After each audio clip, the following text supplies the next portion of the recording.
नमस्कार दोस्तों, स्वागत करते हैं आप सभी का आपके अपने इस यूट्यूब चैनल में। दोस्तों, इस वीडियो में हम घटना चक्र के मध्यकालीन भारत इतिहास में मुगल वंश से संबंधित इंपॉर्टेंट एमसीक्यूज को करेंगे। ये सारे एमसीक्यूज विभिन्न एग्जामों जैसे SSC, banking, railway, defence, state PCS बाकी सभी में बहुत ही महत्वपूर्ण होते हैं। तो चलिए वीडियो को शुरू करते हैं। पहला प्रश्न है, बाबर को भारत पर आक्रमण करने के लिए आमंत्रित करने वालों में से एक आलम खान कौन था? तो इब्राहिम लोदी के संबंधित है तथा वह दिल्ली के राज सिंहासन के दावेदार थे। इब्राहिम लोदी के संबंधित है जिनसे दुर्व्यवहार किया गया था तथा उसे देश से निष्कासित कर दिया गया था। दिलावर खान, जिसे इब्राहिम लोदी के हाथों क्रूर व्यवहार मिला, के पिता थे। पंजाब प्रांत के एक उत्तराधिकारी थे जो अपनी जाति के प्रति इब्राहिम लोदी के व्यवहार से अत्यधिक असंतुष्ट थे। तो इसका आंसर पहला हो जाएगा, यानी कि इब्राहिम लोदी के संबंधित है तथा वह दिल्ली के राज सिंहासन के दावेदार थे। अगला प्रश्न, मध्यकालीन भारत के मुगल शासक वस्तुतः थे कौन थे? तो चगताई तुर्क थे। अगला प्रश्न, इनमें से किसने बाबर को सर ए पुल के युद्ध में पराजित किया था? तो सही आंसर है शेबानी खान ने।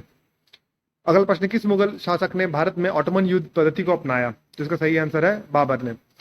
अगला प्रश्न है, पानीपत का प्रथम युद्ध किसके मध्य हुआ था? तो इसका सही आंसर है बाबर और इब्राहिम लोदी के मध्य में। यह 1526 ईस्वी में हुआ था। दोस्तों, पानीपत के युद्ध में बाबर की जीत का मुख्य कारण क्या था?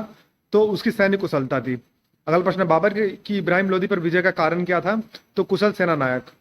अगला प्रश्न, निम्नलिखित में से किस युद्ध में एक पक्ष द्वारा प्रथम बार तोपों का उपयोग किया गया था? तो इसका सही आंसर है पानीपत का प्रथम युद्ध। अगला प्रश्न, पानीपत की पहली लड़ाई में बाबर ने किसको हराया था? तो बाबर ने इब्राहिम लोदी को हराया था। किस वर्ष बाबर ने सुल्तान इब्राहिम लोदी को पानीपत की लड़ाई में पराजित किया था? तो हमने देखा 1526 ईस्वी में। निम्न में से कौन सा युगम सही सुमेलित नहीं है? तो चंदेरी का युद्ध 1530 में नहीं हुआ था, जबकि पानीपत का प्रथम युद्ध 1526 में हुआ था। खानवा का युद्ध 1527 में हुआ था। घाघरा का युद्ध 1529 में हुआ था। निम्नलिखित कथनों पर विचार कीजिए। बाबर के भारत के आने के फलस्वरूप उपमहाद्वीप में बारूद के प्रयोग की शुरुआत हुई और इस क्षेत्र में तैमूरी या तिमुरिद राजवंश स्थापित हुआ। इस क्षेत्र की स्थापत्य कला में मेहराब और गुम्बद बनने की शुरुआत हुई थी। तो इसमें केवल तीसरा स्टेटमेंट सही है, यानी कि इस क्षेत्र में तिमुरिद राजवंश स्थापित हुआ। निम्नलिखित युद्धों में से किस एक में बाबर ने जिहाद की घोषणा की थी? तो इसका सही आंसर है खानवा का युद्ध। राणा सांगा ने निम्नलिखित युद्धों में से किसमें बाबर के विरुद्ध लड़ाई लड़ी थी? तो इसका सही आंसर है खानवा का युद्ध। मेवाड़ के किस राजा को 1527 में खानवा के युद्ध में बाबर ने हराया था? वह था कौन था? तो राणा सांगा था। खानवा के युद्ध में कौन पराजित हुआ था? खानवा के युद्ध में राणा सांगा पराजित हुआ था। भारत के मुगल शासक बनने पर जहरुद्दीन मोहम्मद ने नाम रखा था, क्या रखा था? बाबर। बाबर ने सर्वप्रथम पातशाह की पदवी धारण की थी, कब? तो काबुल में। बाबर के साम्राज्य में सम्मिलित थे कौन थे? तो काबुल का क्षेत्र, पंजाब का क्षेत्र और आधुनिक उत्तर प्रदेश का क्षेत्र। आधुनिक राजस्थान का क्षेत्र सम्मिलित नहीं था। अगला प्रश्न, वो मुगल सम्राट जिसके जीवन में धैर्य एवं संकल्प से सफलता की शिक्षा मिलती है वो कौन है? तो जहरुद्दीन मोहम्मद बाबर। बाबर ने अपने बाबरनामा में किस हिंदू राज का उल्लेख किया है? तो इसका सही आंसर है मेवाड़। नीचे दो कथन दिए गए हैं, एक को कथन ए और दूसरे को कथन रीजन आर बताया गया है। तो पहला है, बाबर ने बाबरनामा तुर्की में लिखा था। तुर्की मुगल दरबार की राजभाषा थी। तो इसमें सी सही है, ए सही है, पर आर गलत है। आर जो तुर्की मुगल दरबार की राजभाषा नहीं थी, वो फारसी थी। अगला प्रश्न, तुझके बाबरी किस भाषा में लिखा गया है? तो तुर्की में लिखा गया है। अयोध्या स्थित बाबरी मस्जिद का निर्माण किसने कराया था? तो मीर बाकी ने करवाया था। अब हम लोग हुमायूं और शेरशाह के बारे में कुछ इंपॉर्टेंट एमसीक्यू डिस्कस करेंगे। पहला प्रश्न, निम्न नामों से उन्हें चिन्हित कीजिए जो हुमायूं के भाइयों में से किसी एक का नाम नहीं था। इसका सही आंसर है उस्मान। हुमायूं द्वारा लड़े गए 4 प्रमुख युद्धों की तिथि अनुसार सही क्रम अंकित करें। युद्ध स्थलों के नाम नीचे दिए गए हैं। तो सबसे पहले देवरा, फिर चौसा का युद्ध, फिर कन्नौज का युद्ध, फिर सरहिंद का युद्ध हुआ था। निम्नलिखित में से किन दो शासकों के मध्य 17 मई 1540 ईस्वी में कन्नौज के पास युद्ध हुआ था? तो इसका सही आंसर है शेरशाह एवं हुमायूं। परी, जो बाद में शेरशाह सूरी बना, ने कहां से शिक्षा प्राप्त की थी? इसका सही आंसर है जौनपुर। निम्नलिखित मध्ययुगीन शासकों में से कौन एक उच्च शिक्षित था? इसका सही आंसर है शेरशाह। निम्नलिखित में से किस सुल्तान ने पहले हजरत आला की उपाधि अपनाई और बाद में सुल्तान की? इसका सही आंसर है शेरशाह सूरी। शेरशाह सूरी द्वारा किए गए सुधारों में से सम्मिलित है पहला राजस्व सुधार, दूसरा प्रशासनिक सुधार, तीसरा सैनिक सुधार और चौथा करेंसी प्रणाली में सुधार। तो नीचे दिए गए टू में से सही उत्तर का चयन कीजिए। तो इसमें उपयुक्त सभी है दोस्तों, यानी कि वो राजस्व सुधार में भी काम किया था उन्होंने, प्रशासनिक सुधार में भी, सैनिक सुधार में भी और करेंसी प्रणाली में सुधार भी किया था। अगला प्रश्न, दिल्ली सल्तनत के पराभव के उपरांत किस शासक द्वारा स्वर्ण मुद्रा का सर्वप्रथम प्रचलन किया गया? इसका सही आंसर है हुमायूं के द्वारा। हुमायूं ने चुनार दुर्ग पर प्रथम बार आक्रमण कब किया था? इसका सही आंसर है 1532 ईस्वी में। निम्नलिखित घटनाओं पर विचार कीजिए, उन्हें क्रमानुसार व्यवस्थित कीजिए। तो दोहरा का युद्ध, कन्नौज का युद्ध, सामूगढ़ का युद्ध और चौसा का युद्ध, इन चारों को आपको अरेंज करना है दोस्तों एक पर्टिकुलर सीक्वेंस में। तो उसमें बी ऑप्शन सही है, यानी सबसे पहले हुआ था दोराहा का युद्ध, फिर हुआ था चौसा का युद्ध, फिर उसके बाद कन्नौज का युद्ध, फिर सामूगढ़ का युद्ध। तो बी ऑप्शन सही है।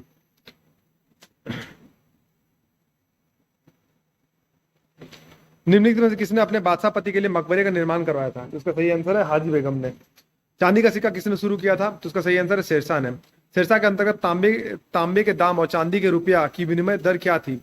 तो इसका सही आंसर 64/1। शुद्ध चांदी को रुपया का आविष्कार किसने किया था? तो शेरशाह ने किया था। शेरशाह सूरी की मृत्यु हुई थी कहाँ हुई थी? तो कालिंजर में। शेरशाह सूरी का अंतिम अभियान निम्नलिखित में से किस राज्य के विरुद्ध था? तो वो कालिंजर के विरुद्ध था। मात्र एक मुट्ठी बाजरे में के चक्कर में मैंने अपना साम्राज्य खो दिया होता, इस कथन को आप किस मध्यकालीन शासक से संबंध करेंगे? तो इसका सही आंसर है शेरशाह। शेरशाह का मकबरा कहाँ है? तो सासाराम में। शेरशाह को दफनाया गया था, कहाँ दफनाया गया था? सासाराम में। निम्नलिखित में से किस स्मारक का निर्माण शेरशाह ने करवाया था? इसका सही आंसर है दिल्ली का किला ए कुहना मस्जिद। दिल्ली में पुराना किला के भवनों का निर्माण किया था, किसने किया था? शेरशाह ने। दिल्ली के पुराना किला के वर्तमान स्वरूप का निर्माण निम्नलिखित में से किसने करवाया था? तो शेरशाह सूरी ने। कृषकों की सहायता के लिए किस मध्यकालीन भारतीय शासक ने पट्टा एवं काबुलियत की व्यवस्था प्रारंभ की थी? इसका सही आंसर है शेरशाह। निम्नलिखित में से किसने पूर्वी बंगाल से लेकर पेशावर तक सड़के आजम कहलाई जाने वाली सड़क बनाई? तो इसका सही आंसर है शेरशाह। शेरशाह का उत्तराधिकारी कौन था? तो इस्लाम शाह था। इन शासकों में से किसने अपनी सैन्य टुकड़ी को 200, 250 एवं 500 की इकाइयों में विभाजित किया था? तो इसका सही आंसर है इनमें से एक से अधिक, यानी सिकंदर शाह और इस्लाम शाह दोनों ने करवाया था। तो इस्लाम शाह शेरशाह का पुत्र था। इस्लाम शाह ने पूरे उत्तर भारत में लगभग 8 वर्षों तक शासन किया था और उसकी मृत्यु 1553 ईस्वी में हुई। इस्लाम शाह ने अपनी ही सैन्य टुकड़ियों को 50, 200, 250 और 500 की इकाइयों में विभाजित किया था। सिकंदर शाह ने अपने शासनकाल में इस्लाम शाह के सैन्य व्यवस्था को लागू रखा। अब हम लोग अकबर के शासनकाल में कुछ इंपॉर्टेंट एमसीक्यूज को डिस्कस करेंगे। निम्नलिखित में से किस स्थान पर अकबर को हुमायूं की मृत्यु की सूचना मिलने पर राजगद्दी पर बैठाया गया था? उसका सही आंसर है काला नौर। हल्दी घाटी के युद्ध के पीछे अकबर का मुख्य उद्देश्य था क्या था? तो राणा प्रताप को अपने अधीन लाना। हल्दी घाटी युद्ध किस वर्ष में हुआ था? तो 1576 ईस्वी में हुआ था। हल्दी घाटी युद्ध में महाराणा प्रताप की सेना के सेनापति कौन थे? तो हकीम खान थे। हल्दी घाटी युद्ध 1576 ईस्वी में महाराणा प्रताप और मुगल सेनापति मानसिंह और आसफ खां के मध्य लड़ा गया। राजपूत योद्धाओं के अलावा राणा की सेना में अग्रभार का नेतृत्व अफगानों की एक टुकड़ी के साथ हकीम खान सूर कर रहा था। राणा की सेना में भीलों की भी एक छोटी सी टुकड़ी शामिल थी। यह राणा की मुगलों के साथ आमने सामने की आखिरी मुठभेड़ थी। आगे उसने छापामार युद्ध का सहारा लिया। हल्दी घाटी युद्ध में महाराणा प्रताप के अलावा राजपूत सेना का सेनापति कौन था? तो हकीम सूर। हल्दी घाटी युद्ध में महाराणा प्रताप की राजपूत सेना का सेनापति कौन था? तो हमने देखा हकीम खान सूर। ये बार बार पूछा जा रहा है एग्जाम्स में, ये बहुत इंपॉर्टेंट है। नीचे दिए गए मानचित्र में छायांकित भाग में कालावधि विशेष में अकबर के साम्राज्य को दर्शाता है। ए स्वतंत्र देश का परिचायक है और बी एक नगर की स्थिति दर्शाता है। निम्नलिखित में से कौन सा विकल्प पूरी सही जानकारी देता है? तो इसमें हो जाएगा दोस्तों 1605 ईस्वी में अकबर गोंडवाना, ए यानी गोंडवाना है और बी है लाहौर। अकबर ने सर्वप्रथम वैवाहिक संबंध राजपूतों के जिस गृह से स्थापित किए थे वो था कौन सा था? कछवाहों से। निम्नलिखित में से किस परिवार ने सर्वप्रथम अकबर के साथ वैवाहिक संबंध स्थापित किया था? तो सही आंसर है कछवाहा। किस चिश्ती संत के दरगाह पर अकबर दर्शन हेतु अधिक ज्यादा था? तो इसका सही आंसर है मोइनुद्दीन चिश्ती। निम्नलिखित में से किसे अकबर ने स्वयं मारा था? तो इसका सही आंसर है अधम खान को। राजपुताना ने निम्न राज्यों में से किस एक ने अकबर की संप्रभुता स्वयं स्वीकार नहीं की थी? तो इसका सही आंसर है मेवाड़। किस राजपूत शासक ने मुगलों के विरुद्ध निरंतर स्वतंत्रता का संघर्ष जारी रखा और समर्पण नहीं किया? तो मारवाड़ के राव चंद्रसेन। अकबर के साथ युद्ध करने वाली दुर्गावती कहाँ की रानी थी? तो वो मंडला की रानी थी। अबू फजल की मृत्यु इनमें से किसके कारण हुई थी? तो शहजादा सलीम के कारण हुई थी। निम्न तथ्यों में से कौन सा ऐसा तथ्य है जो अकबर को राष्ट्रीय सम्राट सिद्ध करने में सहायक नहीं है? तो इसका सही आंसर है अकबर ने इस्लाम धर्म को त्याग दिया। अकबर की लोकप्रियता के कारण थे, क्या कारण थे? तो चारों कारण थे दोस्तों। वंशवादारी प्रथा, धार्मिक नीति, भू राजस्व व्यवस्था और सामाजिक सुधार। धार्मिक नीति के अंतर उन्होंने दीन इलाही की स्थापना की थी। निम्नलिखित में से किस मुस्लिम शासक ने तीर्थ यात्रा कर समाप्त कर दिया था? उसका सही आंसर है अकबर। निम्नलिखित बादशाहों में से किसको एक प्रबुद्ध निरंकुश कहा जा सकता है? तो इसका सही आंसर है अकबर। निम्नलिखित में से किसने यह आज्ञा दी थी कि आदमी को एक ही स्त्री से विवाह करना चाहिए और तब भी वह दूसरा विवाह कर सकता है जब उसकी पहली पत्नी बंध्या हो? तो इसका सही आंसर है अकबर। निम्नलिखित कथनों में से कौन सा कथन सही है? तो इसमें से दोनों कथन सही है। पहला है अकबर ने लड़कों और लड़कियों के विवाह की आयु निर्धारित करने का प्रयास किया था और अकबर ने लड़कियों को अभिभावकों के दबाव से अलग स्वयं की इच्छा से विवाह करने की स्वतंत्रता दी थी। तो दोनों स्टेटमेंट सही है। अकबर का शासन जाना जाता है, किसके लिए जाना जाता है? तो वो जाना जाता है क्षेत्रों को जीतने के लिए, अपनी प्रशासनिक व्यवस्था के लिए, न्यायिक प्रशासन के लिए, और तो ये तीन स्टेटमेंट सही है। उसकी धार्मिक कट्टरता नहीं दोस्तों, धार्मिक कट्टरता उसके अंतर्गत नहीं थे, वो उनका उनका नेचर नहीं था। अकबर के शासनकाल में पुनर्गठित केंद्रीय प्रशासन तंत्र के अंतर्गत सैनिक विभाग का प्रमुख था, कौन था? तो मीर बख्शी था। अकबर कालीन सैन्य व्यवस्था आधारित थी किस पर? तो वो मनसबदारी पर आधारित थी। ए ऑप्शन मनसबदारी है। मध्यकालीन भारत में मनसबदारी व्यवस्था क्यों लागू की गई थी? तो वह स्वच्छ प्रशासन सुनिश्चित करने के लिए। अकबर द्वारा दीवान का पूर्ण रूपेण दर्जा दिया जाने वाला प्रथम व्यक्ति कौन था? तो इसका सही आंसर है मुजफ्फर खां तुर्बती। अकबर ने जिस मनसबदारी प्रणाली को लागू किया था वह किस देश में प्रचलित प्रणाली सुधार ली गई थी? तो उसका सही आंसर है मंगोलिया। कथन एक आता अकबर के काल में हर 10 घुड़सवार सैनिकों के लिए मनसबदारों को 20 घोड़े का रख रखाव करना पड़ता था। घोड़ों को यात्रा में आराम देना होता था और युद्ध के समय उनको बदलना आवश्यक होता था। तो इसमें कौन सा आंसर सही है? तो इसमें दोनों आंसर सही है और आर एक ही सही व्याख्या करता है। जाप्ती प्रणाली किसकी उपज थी? तो अकबर की उपज थी। टोडरमल ने किस क्षेत्र में ख्याति अर्जित की थी? तो उसका सही आंसर है भू राजस्व। इनमें से किस कर व्यवस्था को बंदोबस्त व्यवस्था के नाम से भी जाना जाता था? तो इसका सही आंसर है धसाला। टोडरमल संबंधित थे, किससे संबंधित थे? मालगुजारी सुधारों से। मुगल सम्राट अकबर से संबंधित निम्नलिखित कथनों पर विचार कीजिए और सही उत्तर को चुनिए। तानसेन रामबली पांडे को मुगल सम्राट अकबर का द्वारा प्रदान की गई पदवी थी। तो रामतनु पांडे थी दोस्तों, रामबली पांडे नहीं थी। तो पहला ऑप्शन गलत हो जाएगा। अकबर का विवाह राजा मानसिंह की बहन के साथ हुआ था, यह भी स्टेटमेंट गलत है। अबू फजल आईन अकबर के लेखक थे, ये सही है। राजा टोडरमल अकबर की सेना के प्रधान सेनापति थे, ये नहीं थे, भू राजस्व से रिलेटेड थे। तो इसमें सी केवल तीसरा कथन सही है। भू राजस्व प्रशासन के क्षेत्र में शेरशाह एवं अकबर के मध्य निम्नलिखित में से कौन सा नैर्तन्य की कड़ी थी? तो इसका सही आंसर टोडरमल। अकबर काल में भू राजस्व व्यवस्था की एक प्रसिद्ध नीति आयने धसाला पद्धति किसके द्वारा निर्मित की गई थी? तो टोडरमल के द्वारा। अकबर ने दीन इलाही किस वर्ष में प्रारंभ किया था? 1582, बहुत इंपॉर्टेंट है। दीन इलाही का प्रचार किस शासक ने किया था? अकबर ने। दीन इलाही किसके द्वारा प्रारंभ किया गया था? अकबर के द्वारा। किस इतिहासकार ने दीन इलाही को एक धर्म कहा? तो इनमें से कोई नहीं। तो अकबर द्वारा परिवर्तित दीन इलाही कोई धर्म नहीं था, अपितु एक सूफी मत था जिसके नियम सर्वधर्म समन्वय पर आधारित थे। जहांगीर के समकालीन मोहसिन फानी ने अपनी रचना दब्रिस्तान ए मजाहिब में पहली बार दीन इलाही का एक स्वतंत्र धर्म के रूप में उल्लेख किया था। इबादत खाने का निर्माण किसने करवाया था? तो अकबर ने। फतेहपुर सीकरी का इबादत खाना क्या था? तो वह भवन जिसमें विभिन्न धर्मों के विद्वान एक साथ अकबर से चर्चा किया करते थे। तो सी ऑप्शन सही है। निम्नलिखित इमारतों में से कौन सी इमारत शान फतेहपुर कही जाती थी? तो जमा मस्जिद। कौन सा स्मारक फतेहपुर सीकरी में नहीं है? तो अकबरी महल। दिल्ली में कौन सा ऐतिहासिक स्मारक भारतीय एवं फारसी वास्तुकला का शैली का उदाहरण है? तो इसका सही आंसर है हुमायूं का मकबरा। सुलह कुल का सिद्धांत किसके द्वारा प्रतिपादित किया गया था? तो इसका सही आंसर है अकबर के द्वारा। अकबर द्वारा अपनाई गई सुलह कुल यानी सार्वभौम शांति तथा भाईचारा की अवधारणा निम्नलिखित में से किस पर आधारित थी? तो उपयुक्त सभी यानी राजनीतिक उदारता, धार्मिक सहनशीलता, उदारवादी सांस्कृतिक दृष्टिकोण, तीनों पे रिलेटेड थी। किस मुगल बादशाह के विरुद्ध जौनपुर से फतवा जारी हुआ था? इसका सही आंसर है अकबर। निम्नलिखित कदमों पर विचार कीजिए। अकबर ने 1602 ईस्वी में फतेहपुर सीकरी में बुलंद दरवाजा बनवाया था। यह निर्माण अकबर ने अपने पुत्र जहांगीर के जन्म की खुशी में बनवाया था। तो कथन ए सही है, लेकिन कथन आर गलत है, वो गुजरात विजय के उपलक्ष्य में बनवाया गया था। तो ए सही है और आर गलत है, सी आंसर सही है। निम्नलिखित में से किसका निर्माण अकबर ने करवाया था? तो बुलंद दरवाजा का। निम्न में से किस मुगल सम्राट ने शिक्षा संबंधी सुधार किए थे? तो सही आंसर है अकबर ने। अकबर द्वारा बनवाई गई श्रेष्ठतम इमारतें पाई जाती है, कहाँ पर पाई जाती है? फतेहपुर सीकरी में। अकबर द्वारा बनाई गई कौन सी इमारत का नक्शा बौद्ध विहार की तरह है? तो पंचमहल। फतेहपुर सीकरी में बादशाह अकबर ने निर्मित कराया था, क्या करवाया था? पंचमहल को। जहांगीर महल स्थित है, कहाँ स्थित है? आगरा में। अकबर का मकबरा कहाँ स्थित है? सिकंदरा में। निम्न में से किस किले का निर्माण अकबर के राजकाल में नहीं कराया गया था? तो सही आंसर है दिल्ली का लाल किला। सूची एक को सूची दो के साथ सम्मिलित करना दोस्तों। सूची एक में सम्राट के नाम दिए, सूची दो में मकबरे के नाम दिए गए।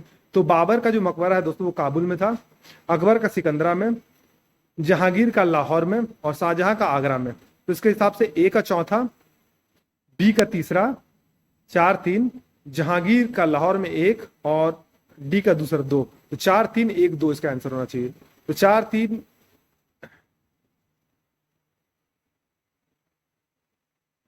बाबर का काबुल, तो 3 4 1 2 तो इसके हिसाब से 3 4 1 2 जो है सी ऑप्शन में है। सूची 1, मुगल शासक को सूची 2 मकबरे के स्थान से कूट के आधार पर मिलाइए। सूची 1 में राजाओं के नाम दिए गए, सूची 2 में उनका मकबरा कहाँ था। तो हमने देखा बाबर का मकबरा काबुल में था, तो एक का ब हो जाएगा। अकबर का जो है सिकंदरा में था, तो 3 का द हो जाएगा। जहांगीर का लाहौर में था और हुमायूं का दिल्ली में था। तो इस हिसाब से आप मैच कर लीजिएगा, इसमें बी ऑप्शन सही हो जाएगा। अकबर के काल में महाभारत का फारसी अनुवाद जिसके निर्देशन में हुआ था वो है कौन सा? फैजी। निम्नलिखित में से किसने महाभारत का फारसी में अनुवाद किया था? तो इसका सही आंसर है अब्दुल कादिर बदायूनी। महाभारत के फारसी अनुवाद का शीर्षक है महाभारत का फारसी अनुवाद का शीर्षक है रज़्मनामा दोस्तों, तो बी ऑप्शन सही है।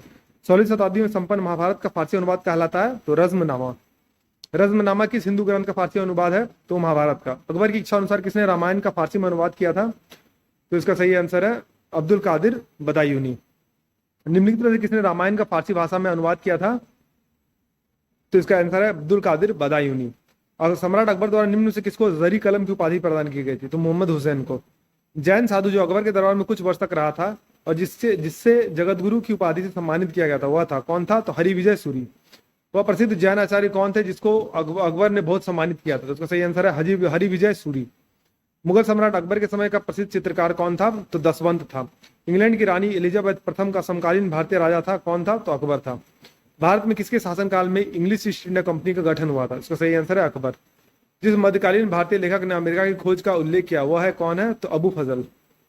अकबर के दरबार में आने वाला पहला अंग्रेज व्यक्ति था कौन था? तो रॉल्फ फिंच था। अकबर के शासनकाल की निम्नलिखित घटनाओं को कालानुक्रम व्यवस्थित कीजिए।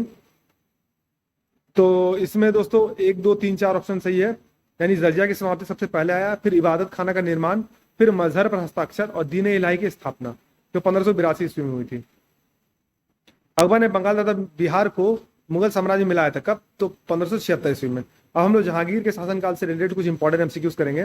2 अस्पा एवं सिंह अस्पा प्रथा किसने शुरू की थी? तो उसका सही आंसर है जहांगीर ने। मुगलों एवं मेवाड़ के राणा के मध्य चित्तौड़ की संधि किस शासक के शासनकाल में हस्ताक्षरित हुई? तो इसका सही आंसर है जहांगीर। ईस्ट इंडिया कंपनी ने जहांगीर के दरबार में पहले निम्न में से किसे भेजा था? तो इसका सही आंसर है हॉकिंस को। निम्नलिखित में से कौन जहांगीर के दरबार में ब्रिटिश शासक जेम्स प्रथम का राजदूत था? तो इसमें से कोई भी नहीं है दोस्तों। आइए देखते हैं। विलियम हॉकिंस जहांगीर के दरबार में ईस्ट इंडिया कंपनी द्वारा भेजा जाने वाला प्रथम अंग्रेज राजदूत था तथा ईस्ट इंडिया कंपनी के प्रतिनिधि के रूप में मुगल दरबार में उपस्थित होने वाला पहला अंग्रेज था। यह शाही दरबार में 3 वर्ष तक रहा था। सम्राट जहांगीर ने उसे 400 का मनसब प्रदान किया था। उसने हॉकिंस को इंग्लिश खां की उपाधि देकर आर्मीनिया की एक स्त्री के साथ उसका विवाह कर दिया था। सर थॉमस रो ब्रिटिश सम्राट जेम्स प्रथम द्वारा भेजा गया प्रथम राजदूत था जो जहांगीर के दरबार में आया था। निम्नलिखित अंग्रेजों में से किसे जहांगीर ने खान की उपाधि से सम्मानित किया था? इसका सही आंसर है हॉकिंस। मुगल सम्राट जहांगीर ने निम्न में से किसे इंग्लिश खां की उपाधि दी थी? तो इसका सही आंसर है विलियम हॉकिंस। ब्रिटिश राजदूत के रूप में सर थॉमस रो भारत आया था शासनकाल में, किसी शासनकाल में? जहांगीर के शासनकाल में। इंग्लैंड के जेम्स प्रथम के राजदूत सर थॉमस रो किस वर्ष भारत में आए थे? तो 1615 ईस्वी में। भारत में इंग्लैंड का कौन सा दूत रहा जहांगीर के पीछे अजमेर से मांडू तक आया था? तो इसका सही आंसर है थॉमस रो। जहांगीर ने थॉमस रो को कहाँ मिलने का अवसर दिया था? इसका सही आंसर है अजमेर। निम्नलिखित देश यात्रियों को उनके भारत आने का कालानुक्रम व्यवस्थित कीजिए। तो इसमें William Hawkins, Ralph Fitch, Thomas Roe और निकोलस डाउंटन है। तो सबसे पहले रॉल्फ फिच आए जो अकबर के शासनकाल में आए थे, फिर विलियम हॉकिंस, फिर निकोलस डाउंटन और फिर सर थॉमस रो।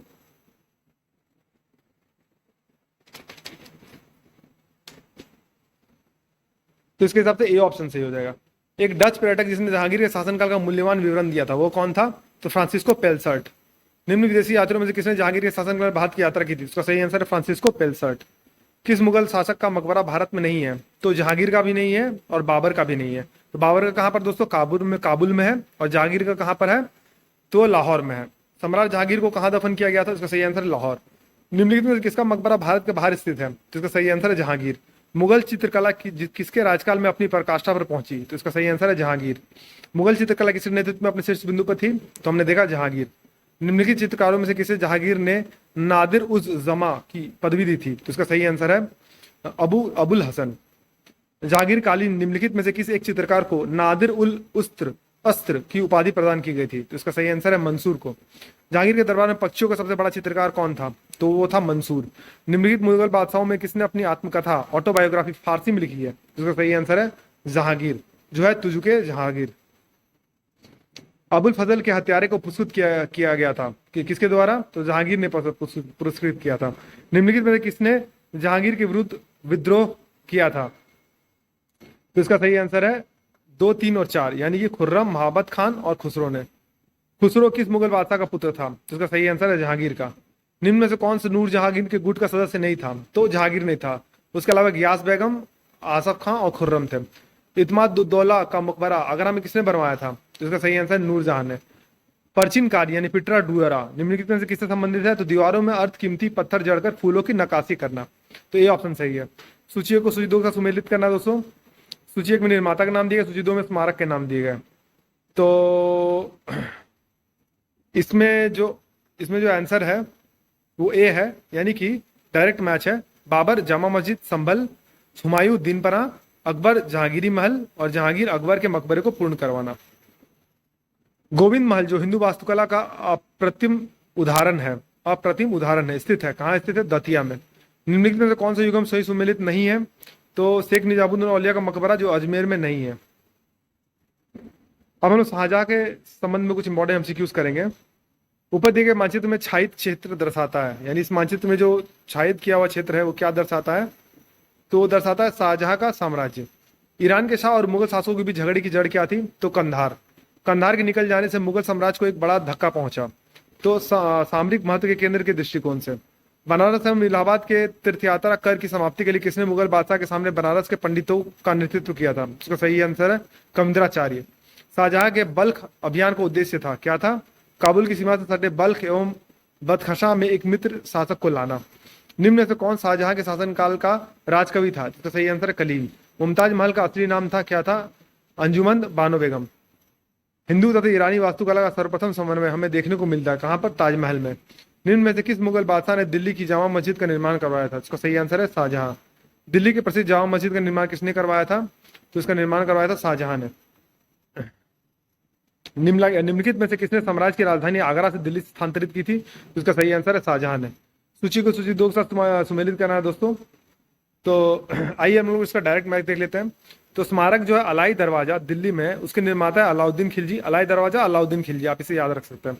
बुलंद दरवाजा फतेहपुर सिकरी जो अकबर ने बनवाया था गुजरात के ऊपर विजय के उपलक्ष्य में। मोती मस्जिद आगरा जो शाहजहां ने बनाया था, और मोती मस्जिद दिल्ली जो औरंगजेब ने बनाया था। दिल्ली के लाल किले का निर्माण करवाया था किसने? तो शाहजहां ने। लाल किले के निर्माण का श्रेय का अधिकारी कौन है? तो शाहजहां है।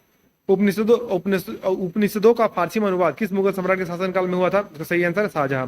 इनमें से किसे शाहजहां ने शाह बुलंद इकबाल की पदवी दी थी? तो इसका सही आंसर है दारा सिखो।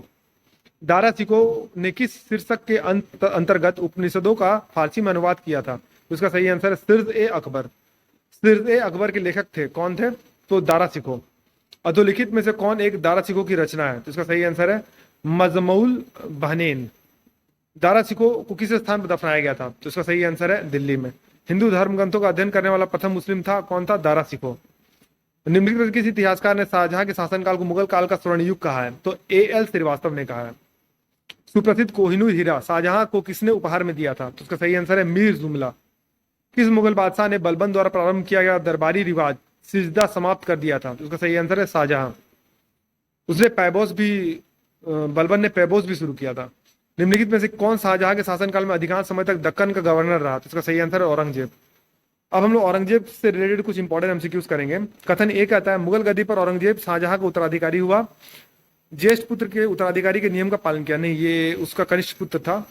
तो ए स्टेटमेंट सही है और आर गलत है, तो इसके हिसाब से सी ऑप्शन सही है। निम्नलिखित में से किस मुगल बादशाह को 2 बार राज्य अभिषेक किया गया था? तो इसका सही आंसर औरंगजेब। धर्मत का युद्ध निम्न में से किनके बीच लड़ा गया था? तो औरंगजेब और दारा सिखो के बीच। निम्नलिखित युद्धों को कालानुक्रम में व्यवस्थित किया और नीचे दिए कोटों से सही का उत्तर को चुनिए। तो इसमें दोस्तों सबसे पहले इसमें बिलग्राम का युद्ध हुआ था, फिर सरनाल का युद्ध हुआ था, फिर धर्मत का युद्ध हुआ था, फिर जजाऊ का युद्ध हुआ था। औरंगजेब ने जोधपुर के शासक जसवंत सिंह को 1658 ईस्वी में धर्मत के युद्ध में पराजित किया था। धर्मत किस राज्य में स्थित है? तो मध्य प्रदेश में। मुगल शहजादा जिसने श्रीनगर गढ़वाल में आश्रय लिया था वो कौन था? सुलेमान सिको। औरंगजेब के किस पुत्र ने विद्रोह करके राजपूतों के विरुद्ध अपने पिता की स्थिति दुर्लभ कर दी थी? तो इसका सही आंसर है अकबर। बी ऑप्शन सही है। किस मुगल सेनापति के साथ शिवाजी ने 1665 ईस्वी में पुरंदर की संधि पर हस्ताक्षर किए थे? तो इसका सही आंसर है जय सिंह। किस मुगल बादशाह को जिंदा पीर कहा जाता था? तो इसका सही आंसर है औरंगजेब को। निम्न में से कौन जिंदा पीर के नाम जाना जाता था? तो हमने देखा औरंगजेब। औरंगजेब के काल में कौन सा यूरोपीय यात्री भारत में आया था? तो इसमें एक भी आंसर सही नहीं है दोस्तों। अंग्रेज यात्री पीटर मुंडी शाहजहां के काल में भारत की यात्रा पे थे। विलियम हॉकिंस और थॉमस रोज जहांगीर के समय में थे। एंटोनियो मोन्सेराट जो अकबर के समय में भारत आए थे। तो इस प्रकार औरंगजेब के शासनकाल में इनमें से कोई भी यात्री भारत नहीं आता, जिनका शासनकाल था 1658 से 1707 ईस्वी तक। औरंगजेब ने दक्षिण में जिन दो राज्यों का विजय किया था वह थे कौन? तो बीजापुर एवं गोलकुंडा। औरंगजेब ने बीजापुर की विजय कब की थी? तो इसका सही आंसर है 1686 ईस्वी में। 1687 ईस्वी में जब औरंगजेब ने गोलकुंडा किले पर अधिकार किया तो उस समय गोलकुंडा का शासक कौन था? तो अबुल हसन कुतुब शाह। दिया गया मानचित्र निर्दिष्ट करता है क्या? तो 1707 ईस्वी में औरंगजेब की मृत्यु के समय उसका राज्य था। किस बादशाह के अंतर्गत मुगल सेना में सर्वाधिक हिंदू सेनापति थे? उसका सही आंसर है औरंगजेब। मुगल सम्राट जिसने सर्वाधिक संख्या में हिंदू अधिकारियों की नियुक्ति की थी वो उसका नाम है तो औरंगजेब। जजिया किसके शासनकाल में पुनः लगाया गया? तो उसका सही आंसर औरंगजेब। औरंगजेब द्वारा चलाए गए जिहाद का अर्थ है तो दारुल इस्लाम। बीबी का मकबरा का निर्माता था कौन था? तो औरंगजेब। कौन सा मकबरा द्वितीय ताजमहल कहलाता है? तो इसमें कहलाता है दोस्तों राबिया उद दौरानी का मकबरा। निम्नलिखित में से कौन सम्राट औरंगजेब की पुत्री थी? तो मेहरुनिसा। औरंगजेब को किसको सहीबात उज जमानी की उपाधि प्रदान की थी? तो इसका सही आंसर है जहां आरा। संत रामदास को किसके शासनकाल से संबंधित किया जाता है? तो इसका सही आंसर है औरंगजेब। दिल्ली के लाल किले में मोती मस्जिद का निर्माण किया था किसने किया था? औरंगजेब ने। अब हम लोग मुगल कालीन प्रशासन के बारे में कुछ इंपॉर्टेंट एमसीक्यूज करते हैं। तो मुगल प्रशासन के दौरान जिले को किस नाम से जाना जाता था? तो इसका सही आंसर है सरकार। मुगल काल में जनपद जिला क्या कहलाता था? तो सरकार कहलाता था। मुगल काल में सेना का प्रधान निम्न में से कौन था? तो मीर बख्शी था। मुगल शासनकाल में मीर बख्शी का कर्तव्य क्या था? तो भू राजस्व अधिकारियों का पर्यवेक्षण करना। नीचे दो कथन दिए गए हैं। तो अभी कथन ए है मुगल साम्राज्य मूल रूप से एक सैनिक राज्य था। रीजन आया केंद्रीय शासन व्यवस्था की विकास की प्राण शक्ति उसकी सैनिक शक्ति पर निर्भर थी। तो इसमें ए ऑप्शन सही है, दोनों सही है और आर ए की सही व्याख्या करता है। निम्नलिखित में से किसे मुगल सेना में चिकित्सक नियुक्त किया गया था? उसका सही आंसर है मनुची को। निम्नलिखित कथनों पर विचार कीजिए। अहदी वे घुड़सवार सिपाही थे जिन्होंने अपनी सेवाएं एकाकी प्रदान की थी, जिन्होंने किसी सरदार के साथ अपने को संलग्न नहीं किया था। सम्राट ही जिनका आसन कर्नल था जिन्होंने अपने मिर्जाओं के साथ संकलन किया था। तो 1, 2 और 3 सही है, चौथा स्टेटमेंट सही नहीं है। मुगल प्रशासन में मुहत्सिब था। तो मुहत्सिब क्या था? तो वो था लोक आचरण अधिकारी। मध्यकालीन भारत में मनसबदारी प्रथा खासतौर पर इसलिए चालू की गई थी ताकि साफ सुथरा प्रशासन लागू हो सके। निम्नलिखित बातों में से कौन एक मुगल मनसबदारी व्यवस्था के विषय में सत्य नहीं है? तो उनका सवार पद जात पद से अधिक हो सकता था। मुगल मनसबदारी व्यवस्था के बारे में निम्न कथनों पर विचार कीजिए। नीचे दिए कूट से सही उत्तर को सुनिए। जात एवं सवार पद प्रदान किए जाते थे। मनसबदार अनुवांशिक अधिकारी होते थे। मनसबदारों के 3 वर्ग थे। दीवान कार्यालय द्वारा इनको वेतन दिया जाता था। तो इसमें केवल 1 और 3 सही है, यानी कि जात एवं सवार पद प्रदान किए जाते थे और मनसबदारों के 3 वर्ग थे। मुगल भारत के संदर्भ में जागीरदार और जमींदार के बीच में क्या अंतर है? तो जागीरदारों के पास न्यायिक एवं पुलिस दायित्वों के एवज में भूमि आवंटों का अधिकार होता था, जबकि जमींदारों के पास राजस्व अधिकार होते थे तथा उन पर राजस्व उगाही को छोड़कर कोई अन्य दायित्व पूरा करने की बाध्यता नहीं होती थी। और जमींदारों को दिए गए भूमि आवंटन वंशानुगत होते थे और जमींदारों के राजस्व अधिकार वंशानुगत नहीं होते थे। तो ना स्टेटमेंट 1 सही है ना स्टेटमेंट 2 सही है। अब इसके बारे में कुछ जानते हैं दोस्तों। मुगल प्रशासनिक प्रणाली में मनसबदार सैन्य और प्रशासनिक अधिकारी होता था। मनसबदार को सैन्य और प्रशासनिक व्यय तथा वेतन के बदले नकद या जागीर के रूप में भुगतान होता था। जिन मनसबदारों को जागीर प्राप्त होती थी वे जागीरदार कहलाते थे। इन्हें न्यायिक और पुलिस दायित्वों के एवज में भूमि आवंटन का अधिकार प्राप्त होते थे, तथापि इन्हें भूमि अधिकार केवल सेवाकाल तक ही रहते थे। इसके विपरीत जमींदार पहले से चले आ रहे बड़े भू धारक होते थे। इनका कार्य अपने प्रभाव क्षेत्र में भू राजस्व संग्रहण कर राज्य को देना होता था, जिनके बदले उन्हें लगभग 10-11%, कतिपय क्षेत्रों में यह 25% तक था, संग्रह शुल्क प्राप्त होता था। इनके राजस्व अधिकार वंशानुगत होते थे तथा इनका मुख्य उत्तरदायित्व तो राजस्व उगाही होता था, परंतु इसके अतिरिक्त वे कुछ भी विशिष्ट प्रकार की सेवाएं राज्य को दे देते थे। अपने क्षेत्र में कानून व्यवस्था बनाए रखने तथा विद्रोही तत्वों से निपटने में राज्य के अधिकारियों की सहायता के अतिरिक्त ये आवश्यकता पड़ने पर अपने सैनिक संसाधन भी राज्य को उपलब्ध कराते थे। इस प्रकार प्रश्नगत दोनों कथन सही नहीं है। मुगलकालीन भारत में राज्य की आय का प्रमुख स्रोत क्या था? तो भू राजस्व था। मुगल प्रशासनिक शब्दावली में माल प्रतिनिधित्व करता है किसका? भू राजस्व का। मुगल सम्राट जिन्हें तंबाकू के प्रयोग पर निषेध लगाया था वो कौन था? जहांगीर। मुगल प्रशासन में मदद माश इंगित करता है, क्या करता है? विद्वानों को दी जाने वाली राजस्व मुक्त अनुदत भूमि, मदद माश। मध्यकालीन भारत में ऐतिहासिक स्रोतों से में चकला शब्द का प्रयोग हुआ है। यह क्या है? सूबा और परगना के बीच एक क्षेत्रीय इकाई था, लेकिन सरकार के समानार्थी नहीं था। मनसबदारी व्यवस्था के संदर्भ में कौन सा कथन सही है? तो मनसबदारी व्यवस्था राज्य के कुलीन वर्ग से संबंधित है जिससे अकबर ने प्रारंभ किया था, ये सही है। मनसबदारी एक पद पैतृक था, ये पैतृक नहीं था, तो केवल एक स्टेटमेंट सही है। मुगल काल में मनसबदारी व्यवस्था प्रथा विद्यमान थी, मनसबदारों का चयन योग्यता के आधार पर होता था। तो इसमें कथन और दोनों सही, परंतु कथन को कथन को स्पष्ट नहीं करता है। नीचे दिए गए कथन ए बी को व्याख्यान से पढ़िए, कूट से सही उत्तर का चुनाव करना। दोस्तों, सभी मनसबदार सेना के पदाधिकारी नहीं होते थे। मुगल प्रशासन के अधीन उच्च पदाधिकारी भी मनसबदार होते थे और उनका वर्गीकरण होता था। तो इसमें ए और बी दोनों ही सही है। सूची को सूची दो से सुमेलित करना है दोस्तों। अब इसका हम डायरेक्ट मैच देख लेते हैं। दीवाने तन जो अधिकारी होता था वो जागीर व वेतन को देखता था।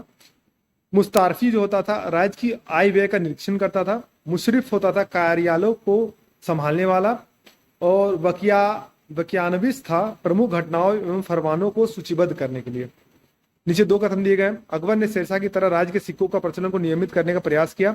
शेरशाह की मुद्रा पद्धति के समान अकबर के समय ताम्र का प्रमुख सिक्का दाम था। तो नीचे ये कुछ से सही करना, तो दोनों सही है और की व्याख्या करता है।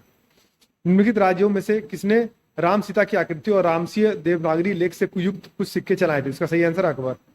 मुगल शासन में तांबे का सिक्के कहलाता था, क्या कहलाता था? दाम कहलाता था। निम्नलिखित में से किस शासक ने शाहरुख नामक चांदी का सिक्का चलाया था? इसका सही आंसर है बाबर ने। बाबर ने शाहरुख नामक चांदी का सिक्का चलाया था। मध्यकाल में बंटाई शब्द का अर्थ था, क्या था? तो लगान निर्धारण का तरीका था बंटाई। अकबर के शासनकाल में दक्कन के में निम्न पद्धतियों में से कौन सा भू राजस्व वसूली का प्रचलित आधार था? इसका सही आंसर है हल की संख्या। निम्नलिखित में से किस मुगलकालीन नहर का निर्माण फिरोज शाह की रजब वाह को पुनर्जीवित करके किया गया था? तो उसका सही आंसर है शहाब नहर। अब हम मुगलकालीन संगीत एवं चित्रकला के बारे में कुछ इंपॉर्टेंट एमसीक्यूज करेंगे। मुगलकालीन चित्रकला के विषय में कौन सा कथन सत्य है? तो सभी सत्य है। युद्ध दृश्य, पशु पक्षी और प्राकृतिक दृश्य, दरबारी चित्रण और उपयुक्त छवि, ये सभी सही है। चित्रकला की मुगल शैली का प्रारंभ किया था किसने? तो हुमायूं ने। किस मुगल शासक ने चित्रकारी के लिए कारखाने बनवाए थे? तो सही आंसर है हुमायूं। चित्रकला की मुगल कलम भारतीय लघु चित्रकला की एक रीढ़ है। निम्नलिखित में से किस कलम पर मुगल चित्रकला का प्रभाव नहीं पड़ा है? तो सही आंसर है काली घाट। दास्ताने अमीर हमजा का चित्रांकन किसके द्वारा किया गया है? तो अब्दुल समद के द्वारा। दसवंत और बसावन प्रसिद्ध चित्रकार मुगल सम्राट के राज दरबारी थे, किसके थे? तो अकबर के थे। यूरोपीय चित्रकारी का प्रवेश किसके दरबार में हुआ था? तो उसका सही आंसर है अकबर। निम्नलिखित में से कौन जहांगीरी चित्रकार थे? नीचे दिए कूट से सही उत्तर को चुनना है। तो उसका सही आंसर है अबुल हसन और अकार रिजा। मुगल चित्रकला ने किसके शासनकाल में उन्नति की? तो उसका सही आंसर है जहांगीर। जहांगीर ने मुख्यतः निम्नलिखित में से किस कला को संरक्षण दिया था? तो उसका सही आंसर है चित्रकला को। इनमें से किस मुगल सम्राट ने सचित्र पांडुलिपियों से ध्यान हटाकर चित्राधार, एल्बम और व्यक्तित्व रूप चित्रों पर अधिक जोर दिया था? इसका सही आंसर है जहांगीर। पहाड़ी school, Rajput school, Mughal school और कांगड़ा स्कूल निम्नलिखित में से किस कला की विभिन्न शैली को दर्शित करते हैं? तो उसका सही आंसर है चित्रकला। किशनगढ़ शैली किस कला के लिए प्रसिद्ध है? इसका सही आंसर है चित्रकला। निम्नलिखित में से कौन सा एक संगीत वाद्य यंत्र बजाने में औरंगजेब की दक्षता थी? इसका सही आंसर है वीणा। प्रातः काल में गाया जाने वाला राग कौन सा है? तोड़ी। तानसेन, बैजू बावरा और गोपाल नायक जैसे संगीतज्ञों ने स्वामी हरिदास से प्रशिक्षण प्राप्त किया था। स्वामी हरिदास के अनुयायी ने कितने संगीत अर्चना केंद्र स्थापित किए हैं? इसका सही आंसर है 5। अकबर के शासनकाल में ध्रुपद गायकों में सम्मिलित थे, कौन थे? तो तानसेन और हरिदास जो ध्रुपद गायकों में सम्मिलित थे। प्रसिद्ध तानसेन का मकबरा स्थित है, कहाँ स्थित है? तो ग्वालियर में। तानसेन का मूल नाम क्या था? तो रामधनु पांडे था। निम्नलिखित राजाओं में से किसने अकबर के पूर्व तानसेन को संरक्षण दिया था? तो इसका सही आंसर है भाटा का राजा रामचंद्र सिंह। निम्नलिखित में से किस मुगल शासक ने लाला कलावंत से हिंदू संगीत की शिक्षा ली थी? इसका सही आंसर है अकबर। अब हम लोग मुगलकालीन साहित्य के बारे में कुछ इंपॉर्टेंट एमसीक्यूज करेंगे। बाबरनामा का अंग्रेजी अनुवाद किसने किया था? इसका सही आंसर है लेडेन एवं रस्किन ने। गुलबदन बेगम पुत्री थी, किसकी पुत्री थी? बाबर की। मुगल काल में निम्नलिखित में से किस महिला ने ऐतिहासिक विवरण लिखे थे? तो वो गुलबदन बेगम लिखे थे। हुमायूंनामा की रचना किसने की थी? तो गुलबदन बेगम ने की थी। हुमायूंनामा की रचना अगेन वही क्वेश्चन है, उपयुक्त में से कोई नहीं, यानी किसने की थी? गुलबदन बेगम ने की थी। तो इसमें से ऑप्शन में नहीं है। दिल्ली का वो शिक्षा केंद्र जो मदरसा बेगम कहलाता था, किसके द्वारा स्थापित किया गया था? तो माहम अनगा के द्वारा। दिल्ली में पुराना किला के सामने खैरुल मंजिल नामक मस्जिद का निर्माण किसने करवाया था? तो माहम अनगा ने। निम्नलिखित में से किसे हितोपदेश का फारसी में अनुवाद किया था? उसका सही आंसर है ताजुल माली ने। सूची को सूची 2 के साथ सुमेलित करना दोस्तों, डायरेक्ट इसका आंसर देख लेते हैं। हसन निजामी जो है ताजुल मासिर के रचनाकार है। ख्वांदमीर हुमायूं नामा से रिलेटेड है। मोहम्मद काजिम आलमगीर नामा से रिलेटेड है। और भीमसेन नुस्खाए दिलखुशा से रिलेटेड है। तो ख्वांदीर ने कानूने हुमायूं नामा पुस्तक ली थी, जिसे हुमायूं नामा के नाम से भी जाना जाता है। सुमेलित करना है, सूची पुस्तक के नाम दिए गए हैं और लेखक के नाम दिए गए हैं, तो इन लोग डायरेक्ट मैच करते हैं। आलमगीर नामा जो है मिर्जा मोहम्मद काजिम के द्वारा लिखा गया है। तबाकत अकबरी ये निजामुद्दीन अहमद के द्वारा लिखा गया है। चहार चमन चंद्रभान ब्रह्मन के द्वारा लिखा गया है। इकबाल नामा जहांगीरी मुअत्तमद खान के द्वारा लिखा गया है।